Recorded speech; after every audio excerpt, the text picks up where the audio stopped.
Hello on the Rockers. Life is not a drag on this episode as we welcome drag race and drag superstar Pandora Boxx as we talk about life beyond the runway and her new dance album, Boxx, with guest co-host, the sassy drag queen herself, Jordan Jayro, and me, your sassy host with the sassy most. Raise a glass, let the drinks begin. It's on the rocks.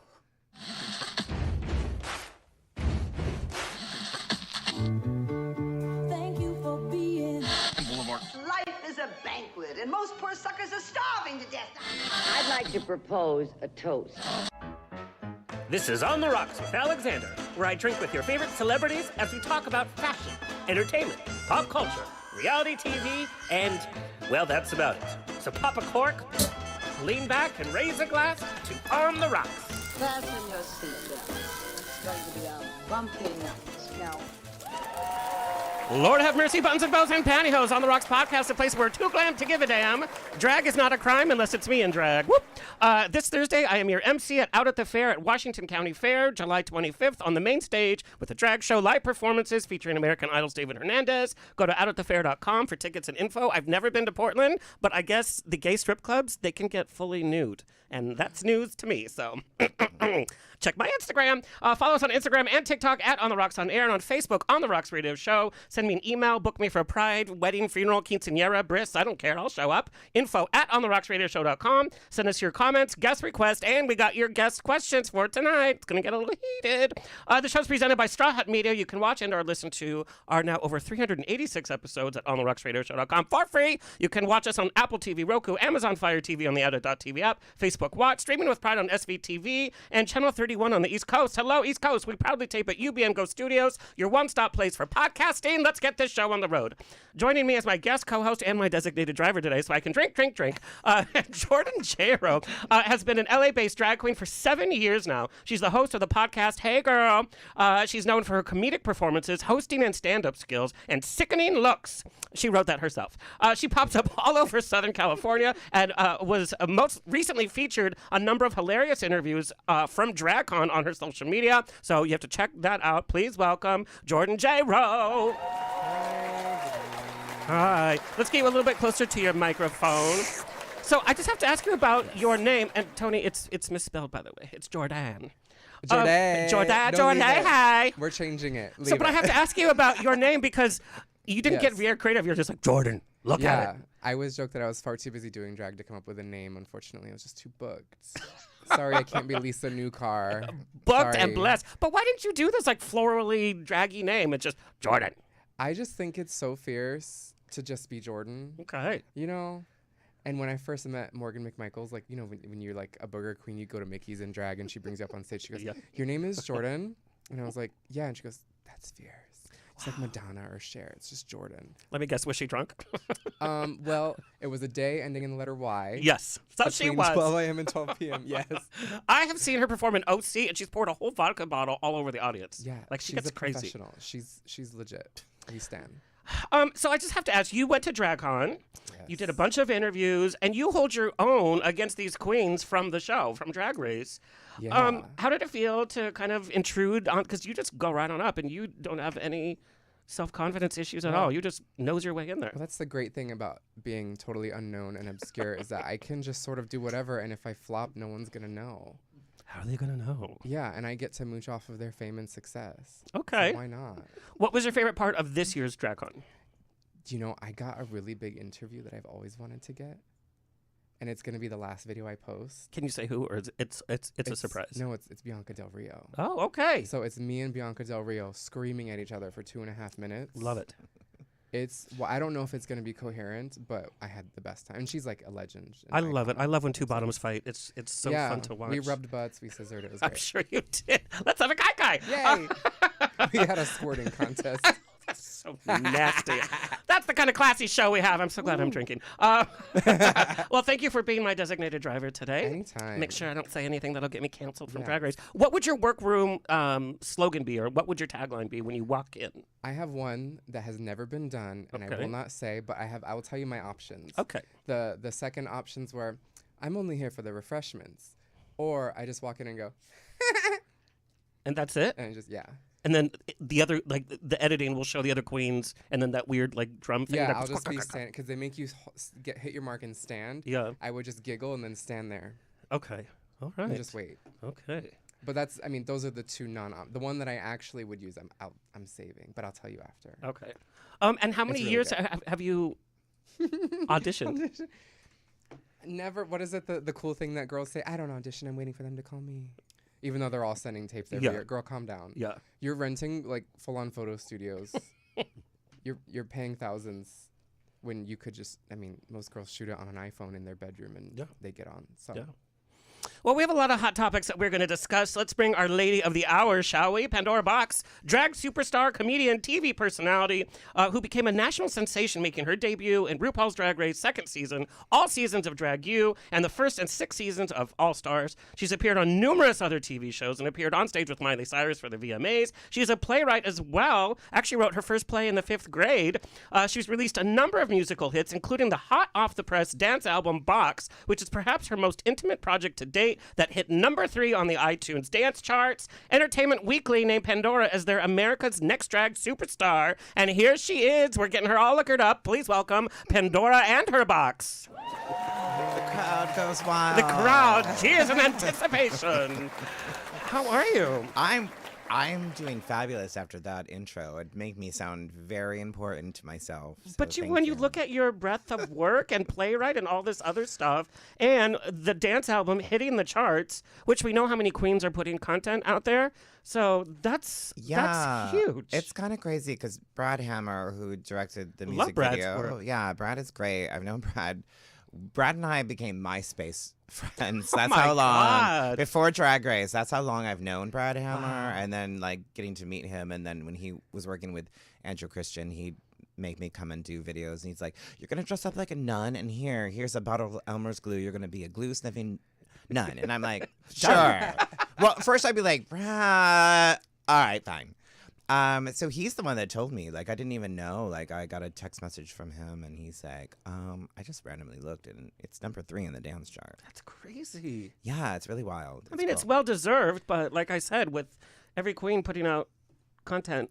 Yeah, no, it's good. Like, I'm very proud and happy of this album because it's not typical drag queen music. Yes. And there's nothing wrong with that. If you want to sing about heels and nails and all of that stuff, I just didn't want to do that. I was like, let me go a little more personal. And Well, it is very personal. Even though it's a dance album, there's some heartbreak in there. There's some growth. There's some adult struggle. There's all of this stuff that you kind of throw into this album. yeah, I really was listening to like Robin and Sia, who like make these amazing dance songs. And when you really listen to them, you're like, oh, what? Yeah. Oh, wow. Oh, all right.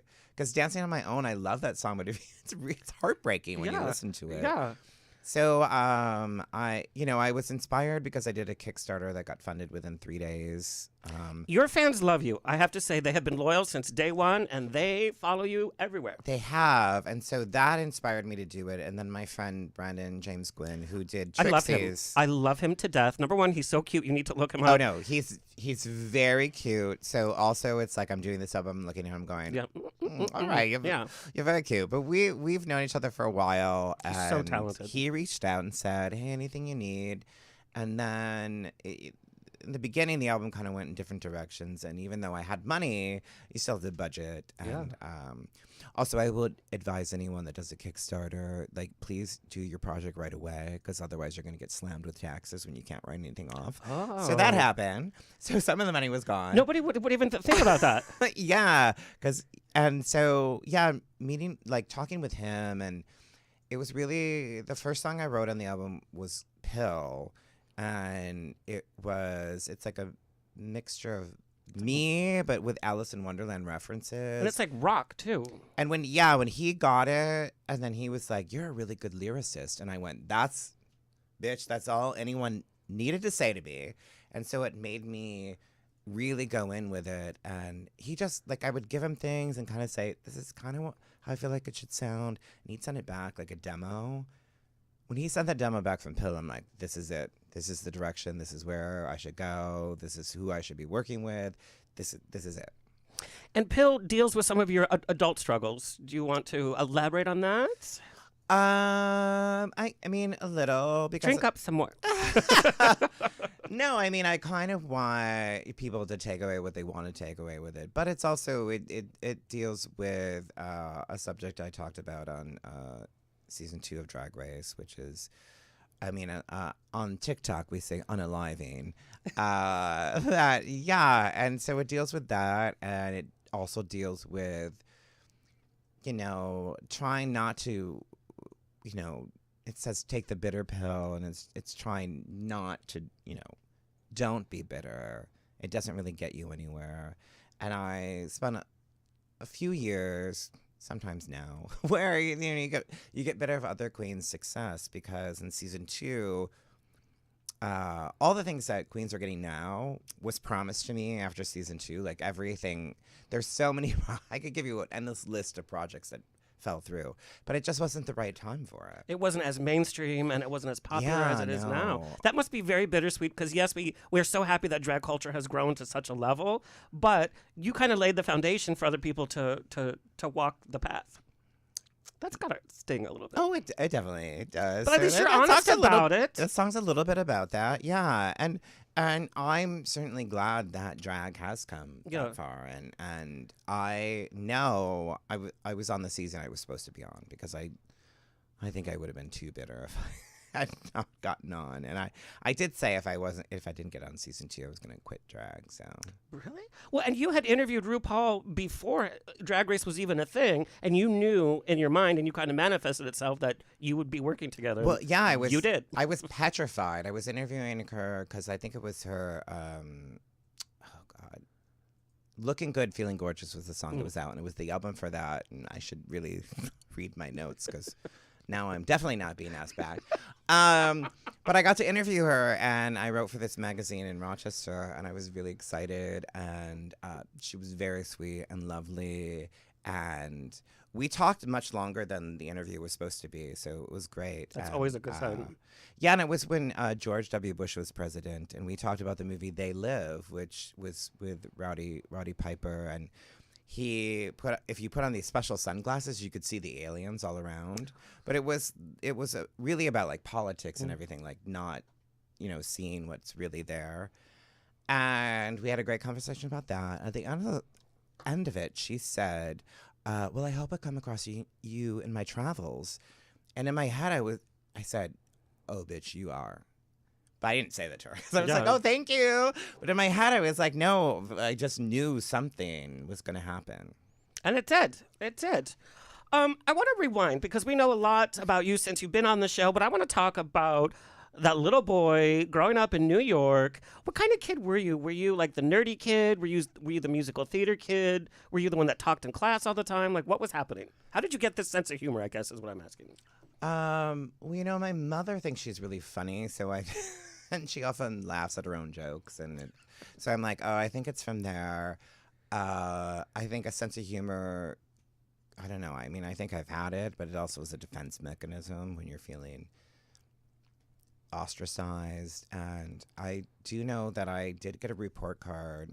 We moved around a lot when I was a kid, and I got a report card when I lived in Jamestown, New York. And I was Mikey then, and they were like, you know, he's great, he does this, but he's really chatty. Do you know everyone on my report cards has that as the comment? It's excessive talking during class. Every single, even PE. And I'm like, what the hell was I saying in PE? Yeah, that changed though when I moved to Olean, New York, and then I was getting picked on all the time, and then I was like really shy and sometimes painfully shy, and my mother to this day still sometimes answers questions for me because she used to have to do that. That's as so a kid. funny. Yeah, and I'm like, Mom, I'm a little bit older now. You don't have to speak for me. But you and your mom worked on a project. You wrote your first play when you were in 5th grade, and she directed it? She did, yeah. It was a Christmas show, right? It was The Trouble with Christmas. What was the trouble with Christmas? I don't remember. But the villain was called Gargamel because clearly I didn't know about copyright, and I really liked the Smurfs. But then in true Hollywood fashion, I wrote the sequel and did it the year later, and I fired my mother and I directed myself. God. And my mother, That is a fierce 6th grader, okay? yeah, my mother is still bitter. And she told me, she's like, well, and it wasn't as good. She's not reviewing your play. You're grounded. You fired me. That is so funny. When I was in 5th grade for the talent show, I wrote a Star Trek parody called Star Quacks. Oh, I love it. So we were both in Star Trek, you know. Yeah, I wrote a song called Stars, which is it's on the album. not even thinly veiled. It's literally just about Star Trek and Well, we sci-fi. love all things Star Trek and sci-fi. Yeah, I mean, Star Trek, I would watch it, like I was always a night owl, and I would stay up at like 2 o'clock, 1 o'clock in the morning when it was playing on TV. All the reruns. And watching it, and it inspired me because there was such a diverse group of people, and they all worked together, and it made me feel like, oh, it was inclusive. And it was your chosen family. That's what always I got. So my mom raised me on Star Trek, and she would take me out of school when there was a new movie. Like, Star Trek was our jam. And it was because of that, you know, she was the black sheep of the family. I was the only kid. She was a single parent. That we only had each other family. So to be in space, I talk about this forever and ever, but but it's family in space. Yeah, I discovered it on my own. I don't think any of my family really watched Star Trek, but Did you watch the new Star Wars Acolyte? no, not yet. Because, you know, it's being condemned because it's too woke. There's lesbians in it. I mean, I also think the world is too woke. Like, why would you want to be accepting of everybody? Amen, sister. Trump 2024. That's when they keep saying it. I was like, oh my, do you understand what that means? Like, it just means like you're just accepting of people that are different from you. Like, Yeah. Well, I mean, Star Trek, the whole thing is, you know, it broke barriers in terms of gender, the race. racist and misogynist or the terrible Star Trek fans who like flip out about things on it. I'm just like, have you ever really actually watched the show? Yeah, it's Like, insane to me. Since the original series. Yeah. You've also talked about you had a very good relationship with your mom, but you've said things were kind of mixed with your dad. What was that like growing up, having kind of a complicated relationship? Difficult. Yeah, I mean, now it's like it's a much better perspective now that I'm an adult, so I can say, yeah, he was an asshole. I didn't really like him. He had some good qualities, but yeah, I didn't really see much of it. But yeah, I don't know. He wasn't a nice person. He was nicer to other people aside from us, and he was not very nice to my mother. That must have been very difficult. Yeah, I'm sugarcoating it a little, I'm sure. but yeah, it was interesting. But I think also, like, growing up, I didn't know that anyone was different.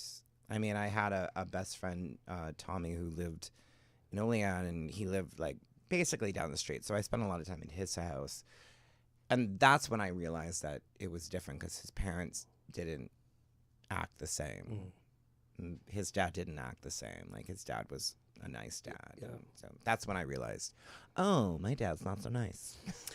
When did you first kind of realize that maybe your sexuality and your identity was not like the other boys?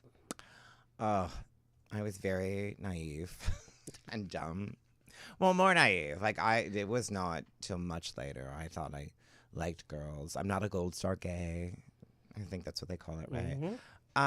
Yeah, I didn't even know what the names they were calling me. I didn't know what they really meant, and then I, had sex with a girl and was like, "This is sex." That poor girl. And she's watching you on Drag Race. No, and she's no. Damn, he got away.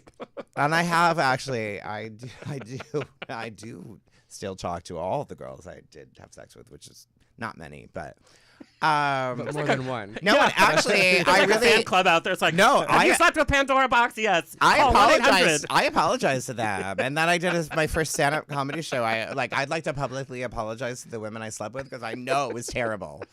You may be entitled to compensation. Yes, Well, for she apologized to sure. you. They kicked you out of the boat. Because I was just like, and then I touched a penis and went, oh, you're like, there it is. Oh my God, There this we all makes go. sense now. So, what was your coming out story then? It's kind of like, I don't know. I came out and I told my friends, and they were like, yeah. I think one of my friends was like, oh my God, I'm shocked. All the rest of them were like, duh. But when I told my mother, because I came out And then Darian like made me do drag. I saw her doing drag and I wanted to do it. So at 19, I came out. I started drag within a couple months. So I don't even know what it's like to be out and not Pandora Boxx. Like I've been her since I was 19, and so I told my mother, I'm gay, and she's like, oh, I've always known. And then I had to be like, and I do drag, and she thought I was a prostitute. Damn, double homicide. Yeah, but then I took her to a drag show, and they're like, oh, you Mama Boxx? Here's your VIP table. Here's your free drinks. And then after that, she's like, oh, I love drag. And now every show she comes to, she's like, do I get the VIP treatment? Yes, mother. Well, and she must be incredibly proud to see that this has become your career. Like, you are a drag superstar. Yeah, she is. She's good. But you know what? My father-in-law... He's the one that name drops me the most. He's always like, hey, I'm Pandora Boxx's father-in-law. Like, can I get a free drink? Like, he's always the one saying it. Why not? Why not? Yeah, go for it. What was your first professional gig in drag, and how did it go? I don't know. We had to do... At 19, that's so young for drag. You shouldn't. I don't think you can legally do drag. Right? Yeah, we could go into bars, but then you would have big, like, giant X's on your hands, and so you'd have to, like... But as a drag queen, I could get away with not having them on there. And, I don't know. I remember doing a show, and it was Aggie Doon, who was a queen in Rochester, and she was hosting the show and asked me to come do a number, and she paid me. She gave me $9, and I was like, oh, my God, I'm rich. Wow, thank you for paying me. Because I had, like, you just did drag to do it. It was fun and all this, and, my first show didn't really go that well. I guess my advice to young queens is, if you're going to do drag for the first time, don't do a song that no one knows with a 6-minute remix of Oh, it. my God, no. Work. Even if they do know the song, even if they know you, don't, unless it's a brunch show and it's a huge venue, don't do a 6-minute remix of the song. Yeah. Word to the wise. We were talking about, like, the current explosion of drag. Do you think we're at maybe a crossroads where there's too much drag? Is drag becoming too commercial? Is it too overexposed? I mean, we have Drag Race in Ethiopia now, and there's 2 drag shows every single hour in every single city now. Is that too much? Yeah, I have this rule, and occasionally I break it, which is if I've had some drinks, I'm not allowed to post on social media. But I did the other night, and I was like, there's too much drag, period. And then I woke up the next day, and somebody was like, oh, God, Pandora's in her Gia Gunn era. And I was like, oh, shit. And then I wrote it after. I was like, girl, I was just tired from DragCon. I made this post. But it's also because, that show I lost 3 times on, it doesn't end. Like, I'm just like, one is not over, and then another one starts, and then another one starts, and I can't keep up with it. Yeah. But, yeah, I think there might be a little too much. A little oversaturation of drag. And talking about your social media, the emails I got is people love how outspoken you are and that you're not afraid to speak your mind. But as we know, we're in cancel culture. Plus, when you're part of the Drag Race family, you kind of have to watch your P's and Q's. And that's why I have a rule that if I'm a little tipsy, I'm my own self-rule, do not post. And I'm pretty good about it. And that one I was like, I don't need to delete it. I'll just explain it. Like, I was just like, there's too much drag. And because they announced another Drag Race season, and I was like, girl, this one is uneven. This one finished? It's like, and then they're shooting 5 more. Like, I know they're shooting all these other ones, and I'm like, oh my good God. And it's like international all-stars now. And I'm just like, and now I'm so many seasons later, and I just did it, and they're like, oh, you got me back to all-stars? I just did it. But now for, like, bookings, too, it's like, oh my God, I have to be on season now if they're going to book me. Yeah. Well, and how do you feel? Because I know that you do pop-up shows all over the place. Yeah. So there's a lot of opportunity for somebody that's not on Drag Race. Yeah, there's a lot out there. The sort of margin, the wage margin widens every year because, especially in LA, all the Drag Race girls live here. Yeah. So why would they call me when they can get whoever from whoever season because they live there? I'm much cheaper and sometimes better. So maybe that is a selling point. But it's true. They're like, all the girls come here. And I'm like, great. Now I'm competing with local girls and queens with fame and money. Yeah. Fabulous. Love my odds. But Well, I'm I think here. you're fabulous, and I think you're I'm fabulous. always entertained when you perform. You're like the first Drag Race girl that was ever nice to me. Yeah. Doesn't say a well, that lot, makes but, me you know. makes me go, oh, I'm glad I was nice to you. Which, and then I I'm didn't like, deserve oh, We know that there are God. queens out there that are not nice. We know there Yeah. are a lot of queens out there that are oh yeah. Do you want me to absolutely list them? vicious. Never I mind. have a Whoa. list too, girl. And you can always tell by somebody by how they act backstage before a show. Like how they treat the other people, how they treat the stage manager. Do they submit their music on time? I mean, even little details like that. It's like, yeah. you're a professional, you're not. So Hot Topic, I got asked this a few different ways, is now it seems drag is all about being a social media pop star and people hiring stylists to even do their makeup. It's like, well, then what is the art of drag? Is it just surface and playing to the camera rather than we know drag started off by entertaining audiences in any way, shape, and form, but actually having to be funny, actually having to put on a good lip sync at the very least, or being able to host stuff. And now it's like, well, I look good on social media, so I must be a famous drag queen. But where's the skill and art? Well, you know, I will have to say that my opinion has changed on this because I was very much like that, like, oh, you can't perform live. But now I think because there's so many different avenues and outlets to do different things that I do think there's going to be great drag queens that are great social media influencers or doing great things on social media, but they're going to be terrible live. So don't hire them to do a live show. So I think there's room for different types of drag like that. Before I was exactly what you were saying. I was like, bitch, what the fuck? Yeah. But now I'm like, well, let them just make their videos and talk about, I don't know, whatever nothing, because I don't. Makeup tutorials. Yeah. Just like putting a little blush. Yeah. I mean, some of these challenges are really showing us people can not be talented and still be on TV. I mean, doesn't it seem like the challenges? what? Well, it's almost Well, I think funnier that's that true way. from when television started, that there's definitely people, and even outside of drag, there's definitely people that you go, how Yeah. the fuck are they? But remember how on point Famous. Snatch Game usually was, and everybody usually pulled Yeah. out their A game. Now, if you have one standout from Snatch Game, it's a big deal. And it's like, remember when it all used to be good? I mean, Well, you're talking to somebody who really did a shitty Snatch Game in All-Star 6, so. let's talk about All-Star 6. Yeah, let's not talk about that challenge, but Yay. yes.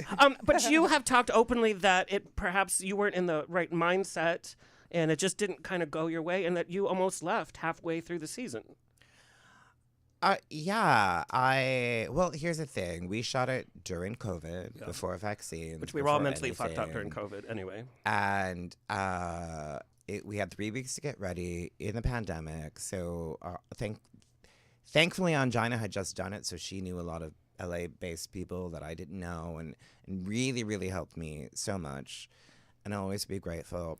But then it's like, then you're in a week in a quarantine, and then they feed you. They were feeding me so much. I'm like, I can't eat all this food. I've just tried to lose some weight to get on this show. And then you're on it. And, Some former queens are saying how they were underfed, but that's a whole other story. well, I didn't say the food was good. Because I kept losing weight because the food on set was shit. And sorry if somebody catered it, and it's fine, come for me. But by the time we ever got it, because we couldn't go to the buffet to get it, we had to get it and bring it, and they brought it in this like thing that was supposed to keep it warm. It was always cold. Like every time it was always cold food. And it was just a lot. It was a lot to go back because my last experience on All Stars 1, which we don't speak publicly about anymore, but was not great, like totally not great. And so I was really like, I wanted the opportunity. I didn't know if they would ask me again, so I said yes. And also I wasn't really working because no one was working. Yeah. So I was like, okay. And we did not have a costume budget. Now they have costume budgets. We had to ask for money for the promo shoot, and they gave us $500 each. And I was like, girl, that's like a wig. It's nothing. Yeah, it was. That's a Party City We wig. had to fight. We had to fight for things. And we had a group thing, and I was like, if we all ask for it, we'll get something. And so everybody did. And we know how much money this franchise is making. Like, that's not a secret to anybody. Yeah. And they didn't have to start shooting when they shot. They were like proud. They were like, we're the first people back shooting. I'm like, should you really be proud of that? Yeah. Like, Great, let's all get COVID. All right. So, yeah, a lot of it, my biggest goal was not to get eliminated first. And so when we're standing there in talent, doing the talent thing, and then we're on this lineup, I didn't know because I really thought Silky did a great job, and then they weren't really featuring her. But when I went down the lineup, I thought she did great. And so they were going down. I'm like, oh God, all right. So Pandora, what is your exit strategy? Because if you're in the bottom, you're just gonna have to die on stage. Like you're gonna have to die. You're gonna have to or fall off the stage, knock the lights off, fall off, just have an attack. Something's gonna have to happen, like where you just start something, because you can't be in the bottom. Yeah. And then I was in the top 3, and that was good. And I felt like in the beginning I was doing well, and then I just felt like it was the same story. Oh, Pandora's the girl that can't win. And that plays on your mind. It fucks you up. It does. And then they offered us, like, they call it Queen's Care now, where they had, like, a therapist on set. But I didn't trust. I did not know that. That's good to hear. I did not trust them because I thought they would be recording it and use it against Yeah. me. So I never went. And it just became so much. And like, you're separated from your husband. Like, well, that's fine. No, it was a good. It was we need a little break. He was happy. He's like, finally, she's out of the house for a while, and it's just that it just was so much, and just going back again, and then feeling like I did well, and then feeling like it was exactly the same. They think of me exactly the same way, and that was tough. And then the COVID thing was tough, and then it was just, it's day after day after day after day after day, and it was just like. Yeah, there were definitely 2 times I was gonna tell the producer that I'm going. wow. I mean, that's a huge decision. Yeah, and then I didn't know about this game within a game. They never really told us what it was, and then finally they did, and then I said no at first because I was like, fuck this. And then they said, well, you'll get a per episode fee. I was like, girl, you should lead with that. You're going to give me money? Yes, I'll do it. But then I also said no because the call time was so early. I was supposed to be in full drag. And I was like, damn well, I'm not going to go on right away. You're going to make me sit in drag for like 2 to 3 hours, get up at 8 o'clock. And I had done 11 hours of interviews the day before that they never put in the show because I was like in it for like probably a total of 10 minutes for 8 episodes. But I was like, no, like, I'm not doing it. I did not know that Kyria had not done it. And that's why they were so dead set on me doing it, because they did not want to have 2 people not do it. But then when they said, oh, she's won 6 lip syncs or whatever, and then they had her behind that scrim, and RuPaul was like, who do you think it is? And I'm like, bitch, I know it's fucking Silky. You could see the shape. Girl. And I was like, Serena Cha-Cha? Oh, God. So I'm like, girl, I know. And also, Silky is I feel like it did really showcase her well. She's a great performer. I love her. But after she won so many, I was like, I could do the most amazing lip sync of my life. And they're definitely, I will never win this lip sync. So I just I'm going to do it. I'm good. But RuPaul did say, she's like, you gave her a run for her money. And I was like, she didn't need to say that. I never watched it, so I don't know what actually went in the show. You never watched it? I watched part of it, and then I was like, I'm good. That's I know what crazy. happened. It's gotta be weird. Yeah. I don't think I could either. You lived it. It's fine. No, I don't need to watch me not doing well in Snatch Game. It was I great. felt the pain. Also, I thought maybe I should die in this. Maybe I should faint. But it was hard concrete floors, and I do was you want like, that to be your I might ghost break outfit? a hip if I fall down. But I really was in my head. I was plotting a strategy there. In hindsight, I should have done that because that's all the people would have talked about. I mean, it must be so much pressure when you know that it's just not going right and you cannot fix it in any way, shape, or form. And the lights are on, they're filming, and you know it's going to go viral. Wasn't. I got in my head, and I was already in my head because, like, all anyone talks about is my Carol Channing impersonation. Even RuPaul, we were on the set, and she's like, It's one of well, his you won favorites. the first ever Snatch Game. And I went, no, I didn't, Ru. No, that was. She's like, you that's him, didn't? wasn't it? But And I went, well, you picked the winner, so it was not me. So you agree? You And should've she won. said, she was You just agree, you're like, pretty. Yeah. she just like, oh, well, basically you won. You know what I mean. In her I mind, was like, you is there a won. cash tip this time? Yeah, you're not basically pregnant. Yeah. You either are or you aren't. That's But crazy. queens are now talking more about the mental health aspect of doing drag because even though you get the audience applause and all of that, it can be very isolating because you're booking your gigs, you're running from gig to gig, you're doing your outfits, and yeah, you get that few minutes of adulation, but it's a difficult industry to be in. It wears on you physically and mentally. So how do you take care of your mental health while in the thick of all of this? Well, I'm in therapy now, and I should have been in therapy more before All Star 6. I think it would have helped me prepare it. And, you know, I do have a loving and caring husband, but also he told me, I think it's time for therapy, bitch. I think everybody should He be in didn't say therapy. bitch, though, because he doesn't talk like a drag queen. 2 snaps and go to therapy. But I think everybody should be in therapy. And the Yeah. more stigma that we take away from paying attention to our mental health, why is there stigma of paying attention to our mental health? I don't know. And they do offer Queen's Care, like, after you've left the show now, too. I think that's so important, and I'm very They glad had to to hear that. because that show is. There's a track record of who that show has driven crazy. Well, and the more recent seasons they have to, once you hear that piano come in, you know it's some tragic, yeah. that they're making them relive trauma from their lives. You know, and there's bullying that goes on in the workroom, and it's like, yeah, it's going to be social media fodder, but Yeah. somebody is suffering there. And I think that I mean, and I can say this, you know, I know you guys have, Well, you I guys didn't sign anything. loving the show. But I think that they're really trying to pinpoint that for ratings because they need fresh ideas. It's like, don't capitalize on somebody's trauma. Well, now a it's TV kind of show. now it's like, I mean, these queens have seen the show, they know it.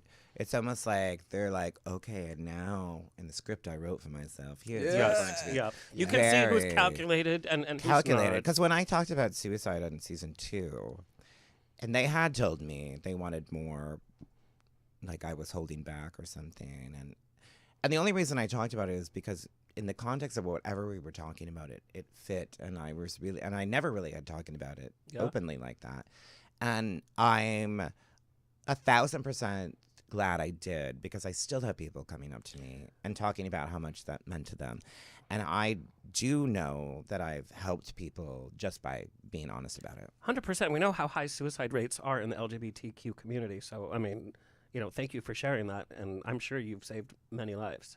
Yeah, and then, you know, after the show, then I was like, oh no, now I'm a therapist because people were coming up and crying to me, and I'm like, That's tough, too, because how you have do to take I- all that ooh, emotion. Wow, all right, I can't say, hey girl, bye.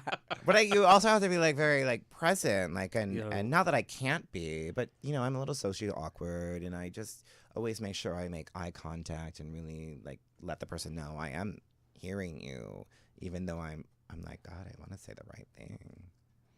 That's a lot of pressure. I'm glad you're not dead.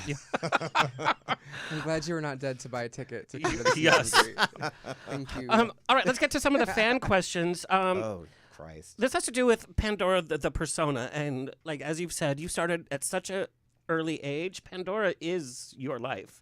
Do you ever feel overshadowed by your own persona? Like, where's Michael in all of this?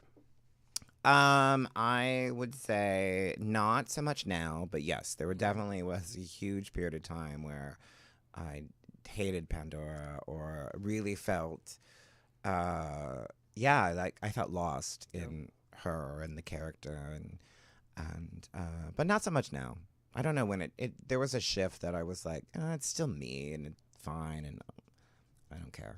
But that can happen. And, you know, we know at heart you're an artist in so many different forms. And it's like, Yeah. if it all has to go through this persona, where's the artist It within was, me? yeah, it was definitely like, it was a struggle for a while to just feel like nobody likes me and I'm gonna cry in a corner. But yeah, and and there was certain times where drag took over everything, and I was just like, I didn't feel like I had a persona outside of it. Even like at home, you know, I can just imagine all the wigs and the nails and the shoes and everything. It's just like, it's always there. It's taking up more space than like your guy sweats. You know what I mean? Well, I will say that when I was going to leave Rochester, New York, we were either going to move to New York City or LA. And I kept getting more things in LA. And I was like, if we live in New York, I'm gonna have to look at my drag all the time. Yeah. You're So gonna in have to sleep on your LA, drag. she had her own room. We could just close the door and we're like, bye, bitch. Yeah. We know some queens don't really establish themselves outside of Drag Race. You have built a lot of success. You've built your own brand. You've built your own empire on your own. The question is how did you go about doing that in creating, not relying on Drag Race and really establishing yourself? Some queens just cannot do it. They cannot exist if it doesn't have Drag Race in their poster, title, their life. They can't talk about anything else. They can't do anything else. Well, I mean, I will. Drag Race will never leave me. Sometimes I'm on social media. I'm like, can I just have one day where I don't have to look at Drag Race? But it will never. Or be asked the same question you've been asked so many times. Yeah, but I'm very thankful because Drag Race has given me a lot of opportunities, and I think for me too, I was older when I went on the show, and so I knew what the I knew it was an opportunity. So if other things came, I seized them, and I also knew that I'm not the youngest, coolest queen, and so I had to make opportunities for myself. Can you imagine it's been 14 years since you first hit TV? I know, well, 15 since we shot it, so yeah. Yeah, isn't that insane? Yeah, and I'm just listening to my voice, and I think it's a drag. I just sound like Kathleen Turner right now. It's like Kathleen Turner, it's like B. Arthur, it's like Brenda Vaccaro, it's like all hey, of that everybody. sexiness. Like, This is my sexy post-DragCon voice. Pussy Willow. How have you changed the most in these 15 years? Well, I wear more makeup now than I did on season 2, and I don't always have a shake and go wig on. Although this one's a little bit, but that's because DragCon. It's giving me Kathy Griffin vibes. I can't glue a wig on because DragCon I did, and it ripped my skin off on my forehead. Oh my God. So, yeah, I have to do some. And that wasn't even the most wigs. dramatic thing that happened at DragCon. Yeah, but we'll talk about and that later. so yeah, and I think that I think honestly, like through therapy, I'm like a little calmer. I'm a little more, I don't know, like I'm becoming a better person, and also because I'm a lady of a certain age, I am. And I'm forcing myself, like I'm really like, because when they say you hit a certain age and you don't give a fuck what people think. Yeah. Like I'm forcing myself to go, this is it. This is where we want to go. We do not need to care about what everybody else thinks. Yeah. And it's refreshing. It is, because it's there sometimes. It's definitely not there all of the time. But Well, and then you put out this album that kind of retells your whole life story, and look how it blew up. yeah, well, with the album, I did a Kickstarter. I got funded in 3 days. And so I was like, well, these people believe in me. I have the money. I can do it. And then Brandon came aboard, and then really was like, yes, he is here. He believes in me.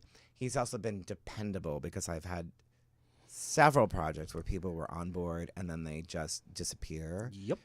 And it was in the back of my mind, like, please don't, because I really think you're a great person. And he never did. And He's great. We worked on Vakaya Cruises together on their debut cruise. yes. He's the only piano player, musical director. He could be wasted off of his mind, and then he steps behind that piano and he puts on a show. And I'm like, girl, how are you standing? We've been drinking all day. He is amazingly talented. He has an amazing voice. He's So sweet, very nice in the eyes. And yes, super nice. I've known him for a long time.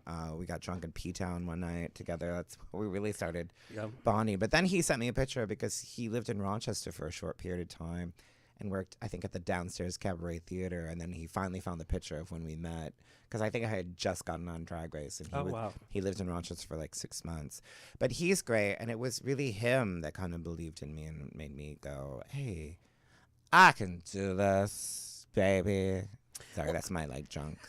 That was great. That was I great. can do this. I'm I can do this. Gorgeous. Also, I did write some lyrics when I had some cocktails, and that's when I was like, just go deep, girl. Go deep. Truth is in the alcohol. Hello. Okay, let's talk about your husband. You didn't really talk about him early on, and your private life kind of stays your private life. How did you guys meet? Because you've been together for a long time. Yeah, 18 years. Wow. Wow. He was on That's unheard of. Yeah, I'm sorry. That's he was unheard on a date with one of my friends. You homewrecker. No, it was like I a support loose that. date. It was, yeah. He was loose. No. Oh, he was, because Slid right on in there. No, we went to, we were at this place called the Bug Jar in Rochester. It was like a bisexual hipster bar. And this guy, Houston Bernard, was like, he made all these funny, raunchy songs, and he was coming there and perform. And so my friend Lewis and I really liked him, and we're like, let's go see him. And they had said something like the show was starting at 9. It didn't start till like midnight. So we were wasted, and then Ian came in with a friend of ours, and I don't know, I thought he was really cute, but kind of young. And then at a certain point, I was like, I'm going to kiss him. And then I said, hey, everybody should make out with Ian. And then we did, and I was like, fine. But then at some point, he gave me his number, and he pursued me, and he came over because he was like an electrician's apprentice and like his tool belt. Ooh, sexy. White t-shirt. Like his ass crack hanging out a acting little like bit. he's so butch. Bless his heart. He's not. He does very butch things. He's like a butch lesbian. But. Oh. That's why it's been 18 years, right? Yeah, but no, I mean, I definitely couldn't have done all the things I've done and definitely not moved out to LA without his support and help. Well, and he's been around for this whole whole Yeah. ride. And I did talk about him in Drag Race. They decided no. So how do you That's maintain? boring. And this is a question I got asked a few times: is how do you maintain a healthy marriage when we know drag queens need their diva moments? We know, like we said, the house is going to be devoted to shoes first and wigs over pots and pans. There's a lot of give and take in dating a drag queen. So how do you maintain a healthy relationship? And plus, your fans feel that they own you. Media feels that they own you. Drag Race feels that they own you. You're giving your pieces of yourself away. What happens at home? How do you make that healthy at home? Yeah, well, I went by the advice of Dolly Parton, who they asked her advice on how she stayed married to Carl Dean for like 40 years. And she's like... Did you see pictures of him when he was young? Yeah. Damn. And she said, stay gone. So I was gone a lot. So that helped. And That means that there's a lot of trust there. There's a lot of communication then. But it also, like, he would call me out on things, like when I would come home and I was just exhausted, like when in the height of being gone, and then I was bitchy to him, and he called me out on it, and I went, oh, wow, you're absolutely right. Like, I just need to go in this closet and scream, put myself back in the closet and yell, or find some other way, because I can't take it out on him. I can't even get to date number 2. Are you dating anybody? I've been in a relationship for almost 10 years. Shut the front door. Help! Blink twice I if you didn't need know help. that. Yeah. I've never heard of this person. He's always around. He makes all the outfits. So he made Get this. out! Yeah, so it's like the family business. I model it, and he makes stuff for everyone. Fuck Well, monkey Ian bitches, does I can't even not get make into it. outfits or wigs. And That's- he's that's always the like, next I'm step. sorry your husband doesn't make wigs like Morgan's or make outfits. But he can do construction, so he helps build my DragCon booths or sets. So he To me, that's like sexier. It's like, yeah, you sweat for me. Yeah. he does do things. And he's a good guy. And I'm not just saying that because he's in the room. Yeah. Wearing probably the gayest shirt I've seen in a long time, by the way. Oh, yes. He came appropriately dressed in a shirt with my face on it. I love it. All right. Dance is one of the first singles from the album. And Dance is an homage to that little boy who danced in his room to Madonna, Cyndi Lauper, Boy George. It's a bop for sure. Thank you. But it must have been a little bittersweet having to revisit some awkward points of your life. Yeah, I mean, I will say that there are definitely moments I cried when I was writing Yeah. things. And there's definitely the bridge in that song when I first heard it, when it was done, it makes me cry because it is literally me speaking to my younger self who felt so alone and so trapped and didn't understand what everybody was saying because it was a different time. And also my family didn't know anything about, they didn't know any gay people, they didn't know anything about it because my mother was very supportive, but she's also admitted, she's like, I didn't even really know anybody that was gay. And so yeah, it's good though. I feel like you can listen to the song and you can hopefully like dance and have fun, but if you want to go a little deeper and really listen, you can. So this is when I first listened to your album, I was like, oh yeah, boom, boom, boom, and I'm around the house and I'm cleaning and I'm, sending sassy text messages and I'm like, oh, wait a minute, is that what that lyric was? And then looking at the lyrics, you are an amazing lyricist. Thank you. I And mean- actually, I have to say, that's what Brandon. Did I say this already? Yes. Okay, I'm 3 sorry. times. I No. have done. I am sorry. I have done a few interviews, and I'm trying to like not repeat. I'm trying to give different anecdotes, and I was like, wait, never mind. I did say that. No, it's Also, it's, this is what my husband calls me out. He's like, I've heard that story. You already told it 5 times tonight. Stop telling that same story. but it's an important story, and the lyrics are very smart, and it makes you think. It's like, oh, number one, that rhymes with that. Okay.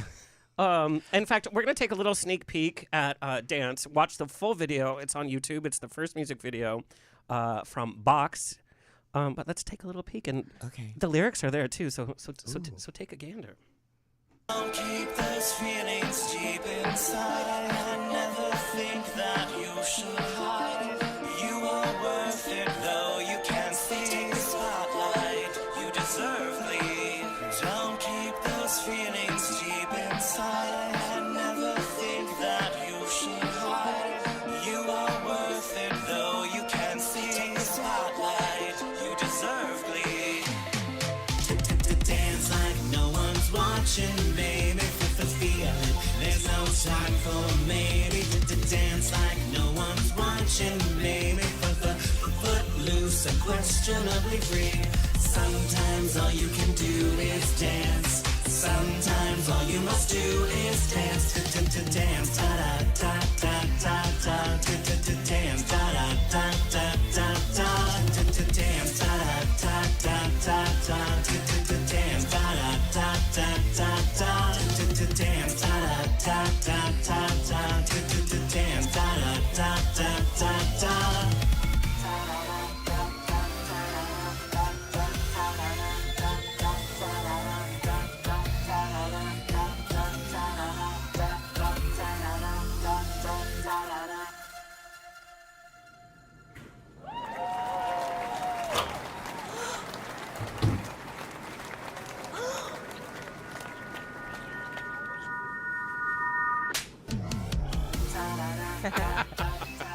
So, number one, we just have to say, you look so gorgeous. Thank you. 100%.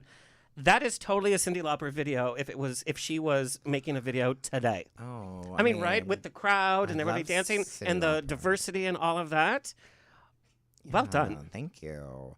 I love Cyndi Lauper. Yeah. I also got to interview Cyndi Lauper for that magazine. I interviewed her last month for Rochester. Pride. She's wonderful. She was washing the dishes while we were talking. Oh, I'm like, she- girl, she can you was- put the dishes down? in an airport going through, and then she's like, at one point, like I had all these questions I didn't get to ask. Then she was like, "Oh, I got to go through security." She's like, "Oh, you take this off, you take your shoes off." She's like, you feel like you should get a kiss afterwards." And I was like, "And scene." And then I went, "How am I writing this?" I'm like, "I'm just gonna."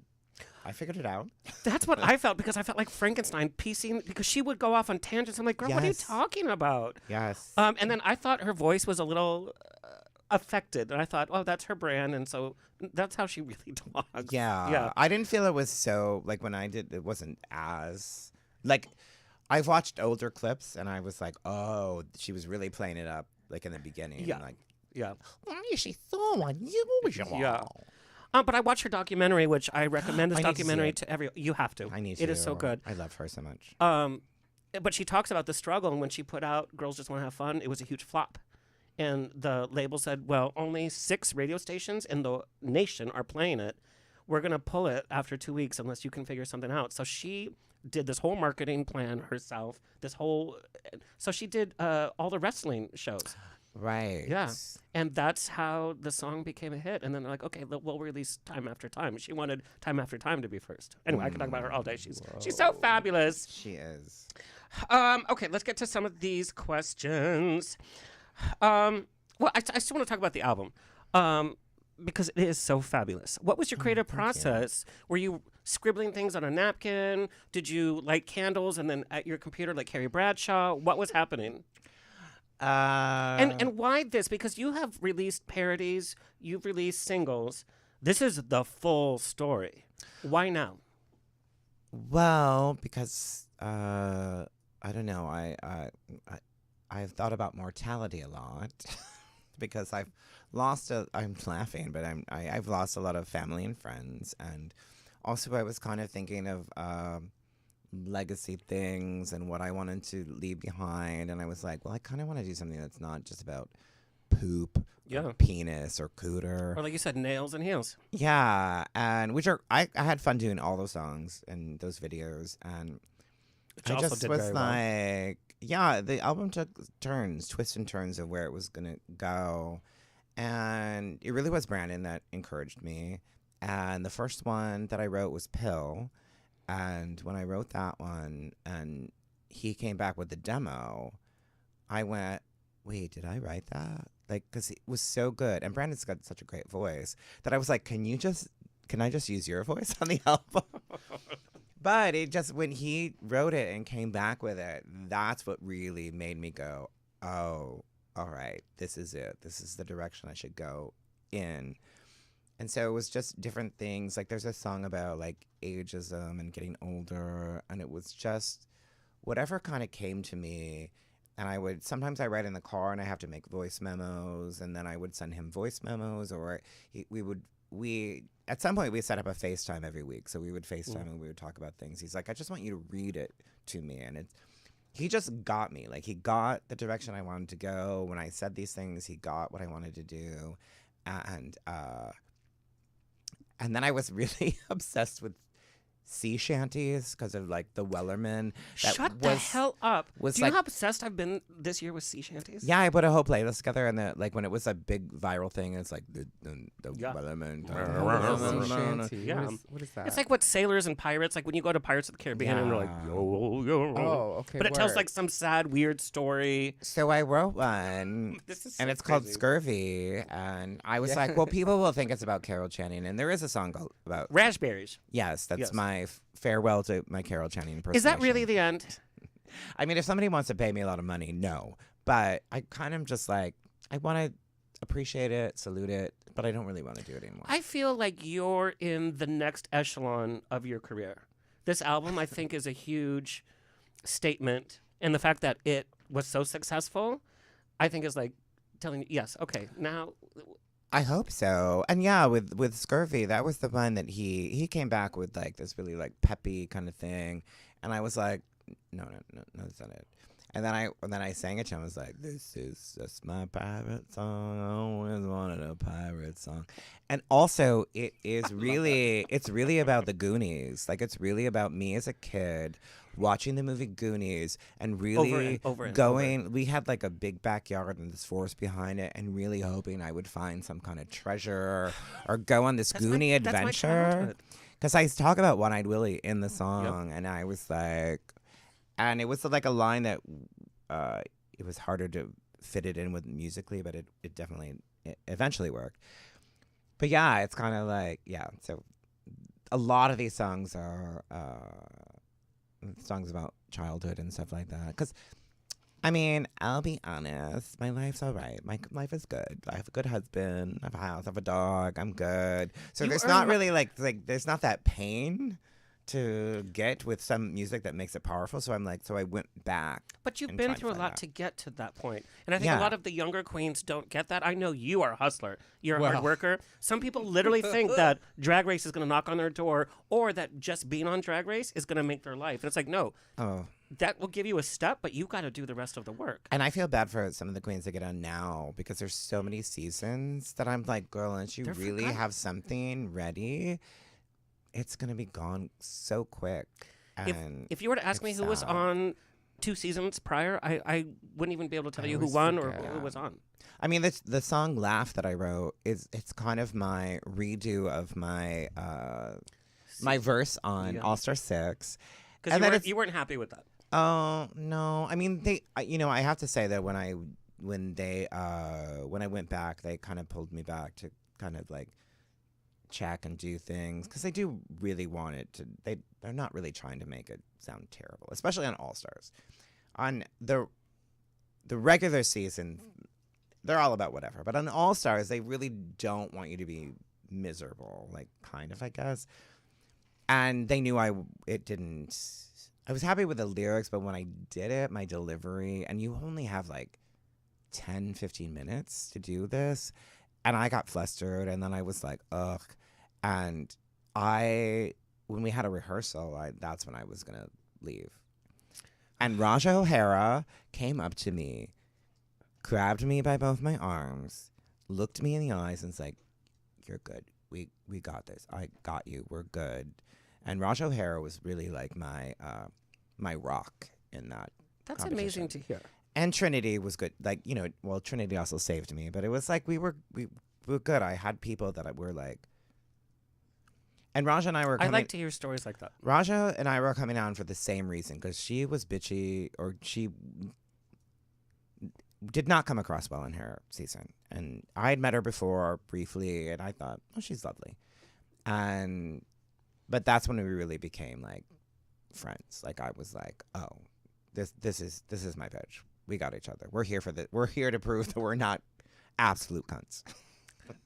Perfect. And I love how your voice is getting lower and lower, by the way. Do you notice that? Oh, is it? Yes. Oh, my God. Girl, you're going to be a power top in 2 seconds. Okay, let's get to some of the fan questions again. What has been a personal major obstacle that you've overcome in your career that was kind of a turning point for you? I think, especially with this album, it was like believing in myself and believing that I could do it. And it's a huge gamble. Like we said, everybody's putting content, even if it's great content, there's so much noise out there. Yeah, and I will say that I'm proud of this album. I like it, and I hope that people like it and all this. But at a certain point, I'm like, I'm good. Like, this is what I wanted to do, and I'm happy with it. And I can actually listen to it, and like, I don't cringe. I'm like, no, I like this. I had to, because I was like, girl, I have to do some things live. I need to learn my own lyrics that I wrote. And you have some interesting lyrics. Like, they're very flowery, and Yeah, there's a couple. Like in dance, I was like, what? Why did you write this so fast? Okay, this is a fun question. Sometimes in drag, a queen takes gigs that they don't want to do, but they got to pay bills. What has been one of the worst gigs that you can remember? Oh God, I had a bunch in my like stand-up act where I listed the worst gigs ever, and I guess one of them. I don't know if it's the same person working there, but it was the Gay World Softball Series. They were doing an event, and so they had me come and host for it. And Was it here in Los Angeles? No, it was. Was it in Indianapolis or Chicago? I don't remember. But they had a host that had to be escorted off the stage because it was so offensive. And I was like, how are you so offensive at a gay softball event? Like, it's But who all booked gay guys. this person to begin with? Well, it was Scott Thompson from Kids in the Hall. He's one of my favorites. I don't know. I'm going by what they said. He's one of my favorites. What was so offensive? So I don't know. I Yeah, never could you even say asked. what he said exactly? I don't know. I don't know. Everybody clip Could you it. please? But I will say, because of Clip. him and because I was hired, everything had to be scripted. They had to know exactly what I was saying. The guy that was in charge wrote all these softball jokes for me to say. Leslie Jordan was there, who was great to meet him. And always Ben, great. oh shit. He's like a rugby star, but he's straight, but he's a huge queer ally. Ben, it's fun. There's a picture of him somewhere. He was very nice. God, Scott Thompson was like Anyways. the biggest gay out there. I don't know. I don't. To Kids this in the day, I Hall is don't know what iconic. he said. I've never seen any video, but that's what they told me. And so it's in this huge place, and there's like a stage, like is way on one side, and where all the guys are meeting, who literally, you know what they want to do. They just want to fucking hook up and sit at the bar. Yep. So they had me start talking, and I was so nervous, and because I was like, oh, I have to just stay on script. You know, I told some of those softball jokes. All of them bombed because they were terrible. And I should have just said what I wanted to say, because also they did give me the check before I went on stage. I literally should have said whatever the fuck I wanted to say. But then the DJ was there, and then the podium collapsed. And so all my note cards fell in the podium. And so then he came over to help hold up part of the podium, and he's kneeling there, and nobody can really say what it is, and I'm doing this whole Oh thing. my God. And I'm flustered, and I'm like, this is such a horrible gig. And I was like, oh my God, I'm just bombing, and I shouldn't have listened to them. I should have just said anything. And in my heart, I knew nothing I would say was ever going to be that offensive to them. Like, I should have just started about sucking dick and grinder and all that shit. And then, then I met Leslie Jordan. He's like, "Oh my God, you look like Tori Spelling." And I was like, "Oh." Is that a compliment? I was like, "Okay." But then I saw him years later. He was at the Oh my God, TMZ even reported about it. We got receipts. Holy shit, I've never seen that. Now I have to. Oh, he used the N-word. Oh, the N-word. Oh, Yeah. why the hell would you do that? Well, that'll do it. Like, I never really found out what it was. Okay, that was Well, it. now we know. Got TMZ escorted was off there before all stage. of us. Now you know if you ever want to leave work early, you just get on the mic. And Just be say like, that. N-word. But then I saw him at the gay Starbucks that's not there anymore in WeHo, and he was there. Oh, he was there every morning. Yeah, I was with Everyone. my friend Craig Ramsey, and we were there, and we were like, "Oh, let's Craig go." Ramsey and Brandon. Yes, We're, but I was with Craig, and so he's like, "Oh, there's Leslie. Let's go. let's go say hi to him." And then he remembered me, and then I was like, "Oh." And he's like at that gig, and I was like, "Oh my God, do you know that like I felt so horrible?" And he's like, "Oh, honey, those guys just wanted to like." I'm not even gonna try to do Leslie Jordan voice, but he's like, "Oh no, honey, they all just wanted to fuck each other. I cut my set short too." And I went, "Oh, it wasn't just me. It was a weird setup. It was just not conducive to that, and it made me feel better that Leslie Jordan was like, nah, I cut it short too." But there are a lot of gay events that we go to, and they just want the name on the poster, and we want to see you, but like They do. they're busy doing like what you said. Well, I would never agree to something that had to be like had such script supervision, or also I would say sure, and then I would just say what I wanted to say. Okay, case in point. Yeah. So I'm gonna bring back some of your history. Uh-oh. I was so nervous Oh no. because we didn't have rehearsal, whatever. So I worked with Fleshbot Cybersocket, and we had you for the Oh, yeah, Cybersocket yeah. Awards. Oh, I wrote I you didn't the get- lengthiest script. In fact, halfway through, you're like, "There's too much. I'm not even gonna say this shit." I'm like, and I'm in the audience, and my boss is in the balcony, no. and he's like, You were like, "We're never hiring her again." "No, me. You are Oh. fine." But you were like, "Who wrote all this shit?" I'm like, "It was me," because I wanted to God. give you just a lot of stuff to. But apparently, I'm that sorry was the because wrong I probably thing. got flashbacks and PTSD from that other gig where I was like.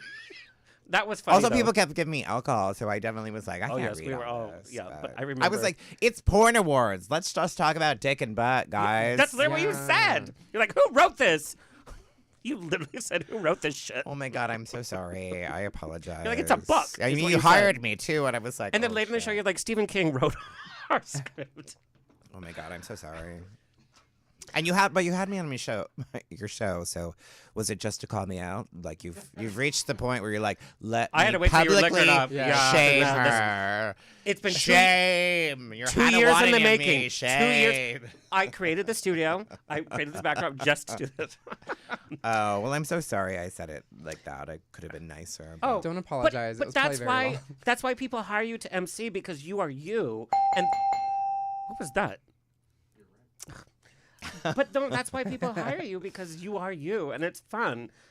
My script was Yeah. terrible. No, it was lengthy.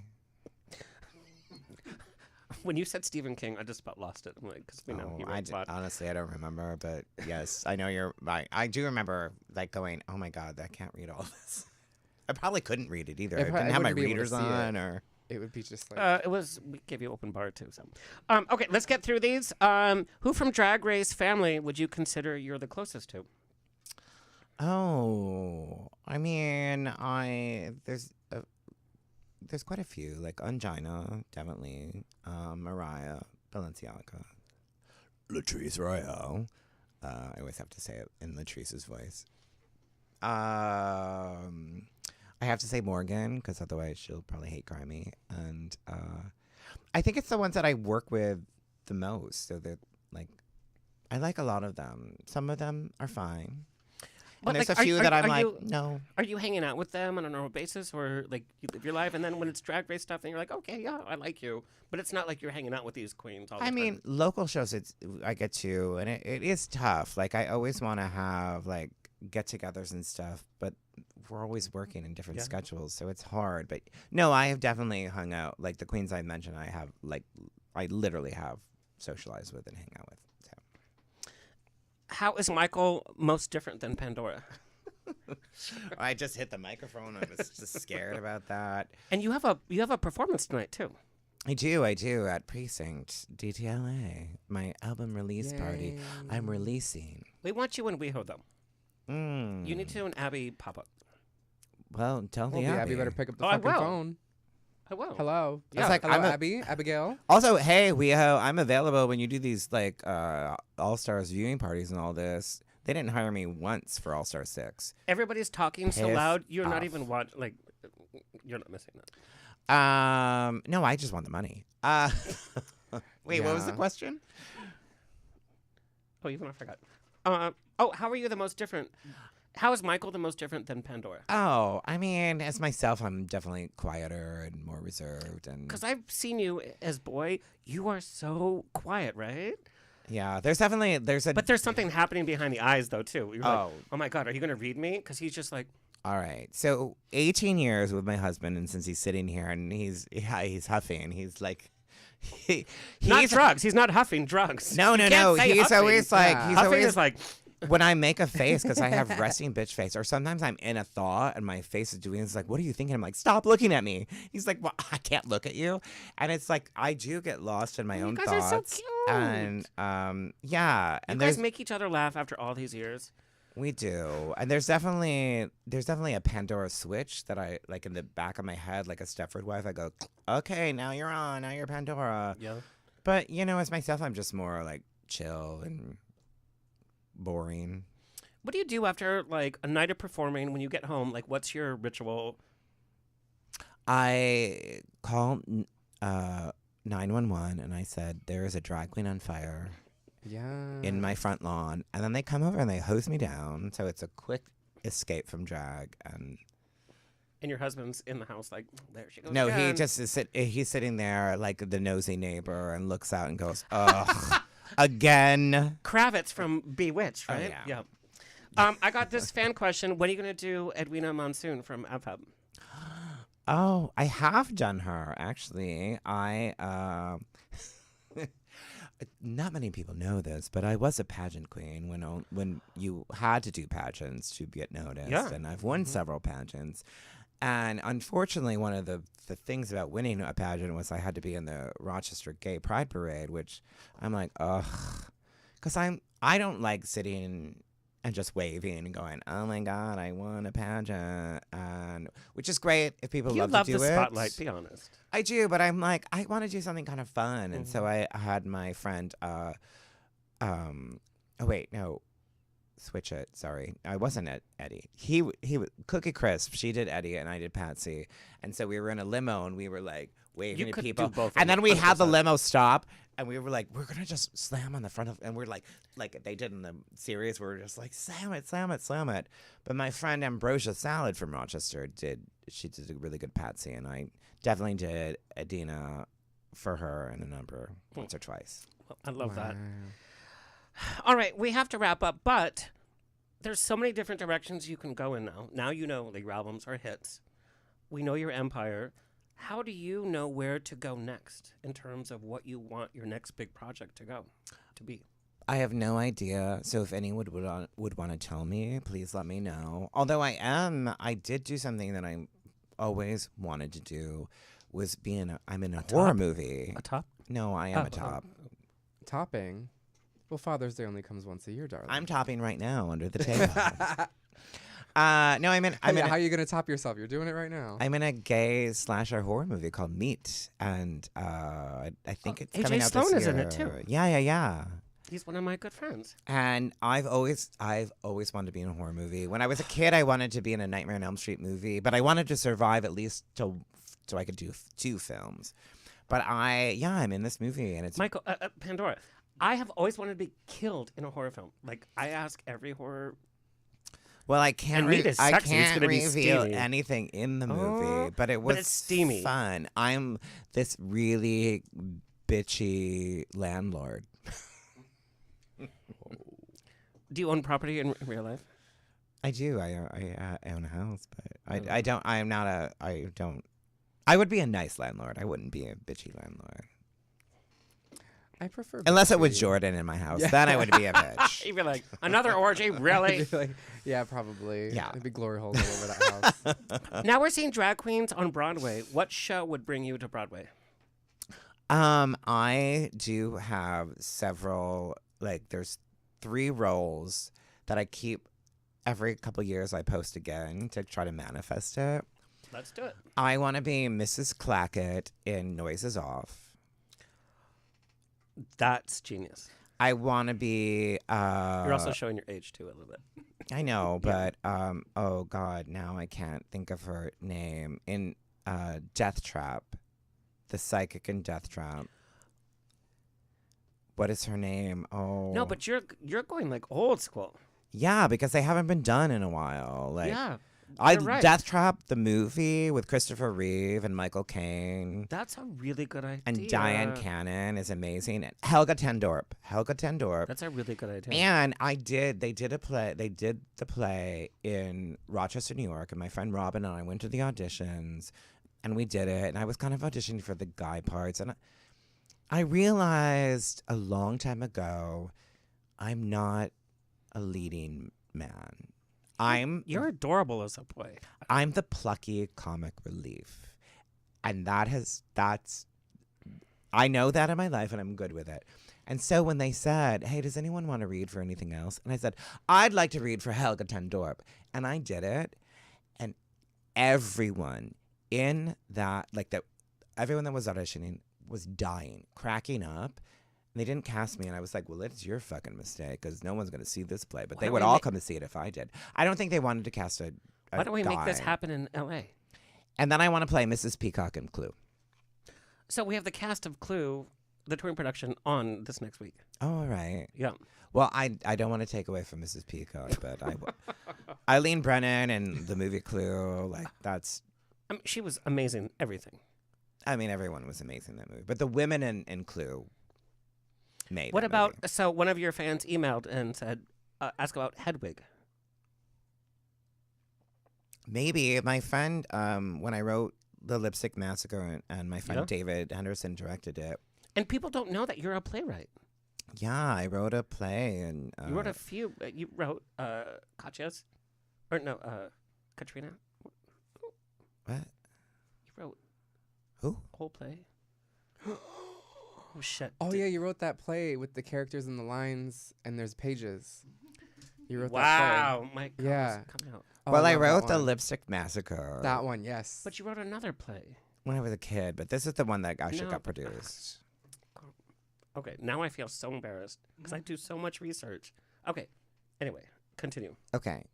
And my friend David Henderson directed it. We did it twice in Rochester. It's a comedic murder mystery, and everybody wants to be a commercial actress or an actor in this fictional town called Flushing Hollow, and I Even play. that name is brilliant. Yeah, I played Daphne von Hossenpfeffer, who was the top commercial actress. And then people start dying around her, and then she's the number one suspect. And Kasha Davis played Lavinia. Oh, she has a long name now. But she played my mother, and she's only That was the 2 play years with later. Kasha Davis. Yeah, Lipstick and Massacre. You were on to something. Oh, maybe you're thinking Mrs. Kasha Davis, Yes, international housewife, yes. celebrity. Because you wrote, directed. Which was a video. I knew Yes, I yes, wasn't. Yes, Okay. yes. Okay. Did you see me start sweating? I literally, because I No, I never did that. wrong in I my did that. I research. wrote that because I loved. I pulled up your mugshot, but I I didn't feel share it like- because I'm a gentleman. I feel like I I'm wanna really see good it. at writing for, I got Kasha Davis' character, so I was good at writing that. And she was in that play. We did it. And it's also like Clue. There were 3 different endings, and the audience voted on who the killer was. Almost Which like Edwin Drood, too. Which is exciting, but also when you're in it, because I was in it, and then you're like, holy shit, who are they going to call? And then all of us are trying to remember our lines because everyone else's lines are the same, but it's except the killer's changes.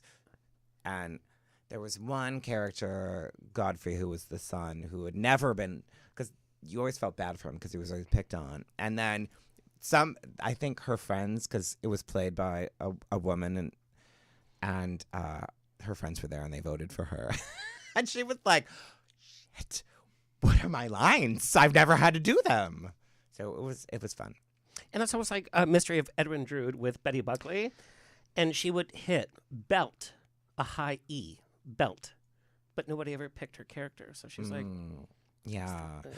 I was going to redo it. Like, I started rewriting it because we wanted to travel with it, but I had too many characters. So I was trying to get the characters down. And then the pandemic hit. But I did talk to Kasha, and she's still interested. So I think I might go back and rewrite it and girl, let me help. condense it. Yeah, okay. Magic. All right, it has been such a full conversation. Jordan, do you have any more questions for? Just why? Just why? Yeah, and Why just why? are you And here? didn't Why? read my email. I emailed about girth and length, and that didn't get included in the episode. I'm just wondering. Are you really a top? Girth and Oh, your husband left, so. Oh. Well. Yeah, when you've been together that long, no one's ever anything for you learn. You get it. My boyfriend said he was a top when we met, and that was the funniest joke he's ever told. I don't know how to answer this without really incriminating myself or certain parties and things. But yes, I'm a verse. Yeah, have another drink. I'm a verse top. Verse top. Okay. Yeah, verse is in. Well, that's what your grinder says, and most people, their positions are not what their grinder says. Well, most Do you people, have a grinder? Yes.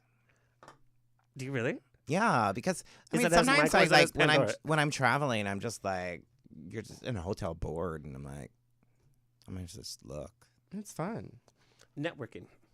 I love that label on Grinder, by the way. Yeah, Networking. who on there is? Yes, yeah. Yeah, Job. we're I'm definitely networking. networking. No, you're Yeah. not. Networking in your butt. Yeah, networking that dick in your mouth. Have you ever hooked up in drag? I got this 10 times. Yes, back in the day. Not in a very, very long time because I used to work at a bar that had a lot of straight guys there. Straight guys love. And their drag I would change and I started to wear well, then I didn't have that much makeup on and I was like, oh, these guys that would have picked on me in high school want to sleep with me now. And It's so kind of I empowering. hooked up with a lot of straight guys. And then this one, Shirley Divine was her drag name. And she was always like, well, I gave her that name because her name was terrible before. And I'm like, your name should be Shirley Was Divine. it Jordan? No, and then Hi, it's me, she's Shirley. like, how do you, she's like, oh, I just want to be like you. I want to hook up all these straight guys. I was like, they're all bottoms. She's like, no, that's not true. I was like, girl, they're all Yes. Are. bottoms. It's All so of 'em. weird. And then she started hooking up with them, and she came back and she said, you were right. I'm like, did you think I was lying to you? You think I was just trying to keep them for myself? Because at that point, I was done with it. I was like, no, it's too much work to hook up in drag. It sounds awful. We I have was like- talked about everything, by the way, and I love this show. I'm so glad we have another drinker on the show. What is your message to your fans?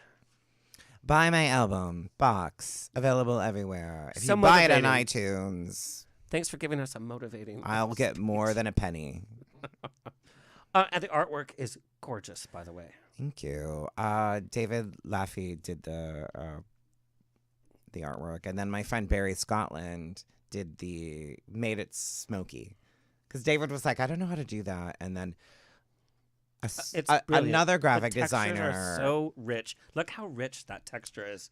Like I can feel the material. Well, another graphic designer really failed and did not come through because he was not returning my messages, and I had to have it done.